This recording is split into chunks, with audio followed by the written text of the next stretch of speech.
Hey, Slater Crusaders, I want to share some stories here about how the media is just the worst and why I'm so grateful for the first and why I'm so grateful that you're here right now. This whole impeachment thing, it's been so, this is the word I came up with. I didn't come up with this word.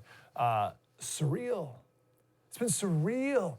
I can't think of anything else in our life, and I'd love if you could send me an example.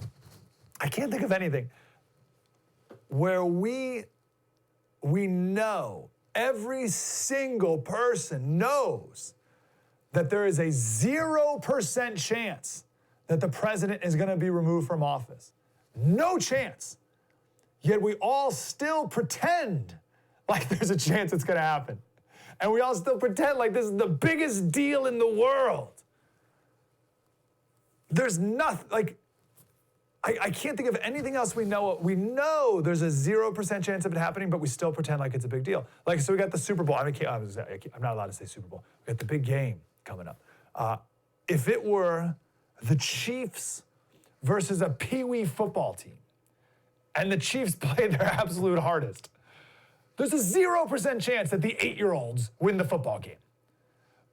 But imagine if, and you know that, right? You're like, we got like 300-pound guys versus 8-year-old kids. You know who's going to win the game. But imagine all the networks still have hours and hours and hours of pregame analysis and really serious talk about game day strategy and what Andy Reid needs to do to beat the 8-year-olds. And all the pregame guys before the game, they make their picks, and they got the logo of the team underneath the team they pick. And like half the guys choose the Chiefs, half the guys choose the Pee-wee football team. And you're watching this, you're thinking, guys, there's a 0% chance that the Pee-wee kids beat the Kansas City Chiefs. And you know that. Everyone knows that. What are we doing here? I think it's the same thing with impeachment and removal from office. Impeachment, we knew they were going to get impeached because the Democrats have a majority. But the same thing with the Republicans have a majority here. And you need 66. It is surreal. It's surreal. It's not even a 30% chance he gets removed. So it's like unlikely, but there's still, we got to watch out. Maybe, nope, 0. And everyone knows it. It's all fake. It's all fake. It's all hysteria. All the intense coverage and in-depth analysis. It's all a creation. It's all ginned up. That's why I like to do interviews with people like Professor Carrington, because we don't just talk about the moment, but like bigger picture stuff, like executive power, executive privilege, and what's the Article 1, Article 2, like how do these all play together? Like these are more bigger picture principles that we can get out of this stuff. But to focus on like the minute, whatever, it's like, what are we doing here, guys? This is all made up. I'll give you a couple examples of this and other things. So first, a silly one. So James Corden, he's his carpool karaoke segment. Hundreds of millions of views on YouTube, whatever. And it's a fun segment. He drives around LA with some singer or something, and they all sing together. It's fun. So someone in LA saw Corden and Justin Timberlake recording a carpool karaoke. And he saw both of them in this SUV together and took this video. Check it out.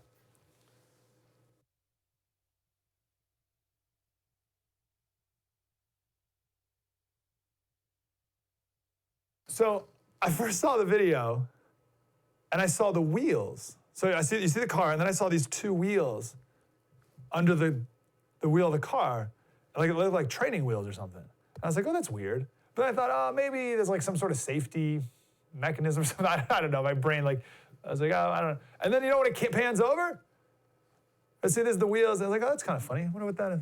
And then it pans over. You're like, wait a second. It's being pulled by a tow truck. He's not driving. And then I thought, of course he's not driving. You idiot. You idiot, Slater. Of course he's not driving. But I fell for it. All right, keep that one in mind. I got a second story. Prince Charles.